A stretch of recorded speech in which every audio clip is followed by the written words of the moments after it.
लाडकी बहीण योजनेबाबत अजित पवार यांची मोठी घोषणा। उपमुख्यमंत्री अजित पवार यांनी लाडकी बहीण योजनेबाबत मोठं विधान केलं आहे।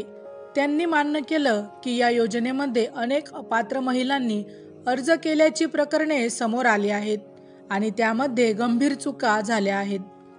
सरसकट सर्व महिलांना लाभ देणे हे चुकीचे होते अशी स्पष्ट कबुली त्यांनी दिली आहे। सध्या अर्जांची पडताळणी सुरू असून येथून पुढे केवळ गरजू आणि पात्र महिलांनाच या योजनेचा लाभ दिला जाईल असे त्यांनी सांगितले। ते सोमवारी प्रसारमाध्यमांशी संवाद साधत होते। शस्त्र परवान्यावरील कारवाईची घोषणा। अजित पवार यांनी पुण्यातील कारागृह पोलीस महानिरीक्षक जालिंदर सुपेकर यांनी हगवणे बंधूंना दिलेल्या शस्त्र परवान्याबाबतही भाष्य केले। त्यांनी सांगितलं की पुण्यात कोणाकोणाला अशा प्रकारे शस्त्र परवाने देण्यात आले याची सखोल चौकशी केली जाईल। मी बीडचा पालकमंत्री असताना अशा तक्रारी आल्या होत्या। त्यावेळी स्थानिक एसीपींनी फेर आढावा घेत अनेकांचे परवाने रद्द केले होते। 2020 ते 23 या काळात कोणाला लायसन्स मिळाले त्यांची पार्श्वभूमी तपासली जाईल। ज्यांना खरोखर गरज आहे त्यांनाच लायसन्स ठेवू दिलं जाईल असंही ते म्हणाले।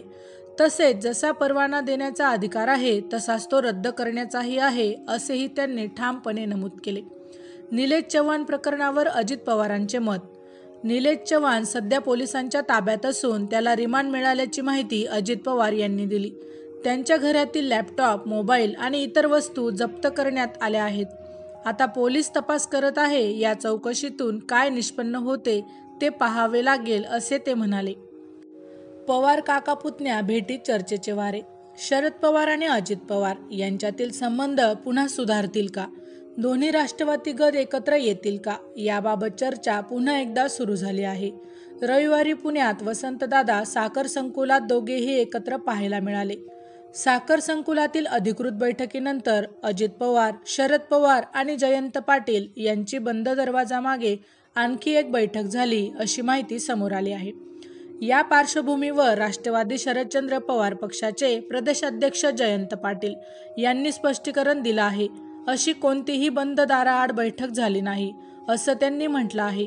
काही दिवसांपूर्वी शरद पवार यांनी एका मुलाखतीत दोन्ही गटांमध्ये एकत्र येण्याचा निर्णय सुप्रिया सुळे यांच्यावर सोपवला असल्याचं सांगितलं होतं। मात्र काल त्यांनी यासंबंधी माहिती दिली नाही असं उत्तर दिलं। पुण्यात 9 जून रोजी साखर संकुलाची पुढची बैठक होणार असून त्यात पुन्हा काका पुतण्या एकत्र दिसणार असल्याची शक्यता आहे। माहिती आवडली असेल तर अवश्य शेअर करा। अशाच प्रकारचे नवनवीन सरकारी योजनांविषयी अपडेट मिळवण्यासाठी आमच्या लाईफ एव्हिएशन या यूट्यूब चॅनलला अवश्य सबस्क्राईब करा। धन्यवाद।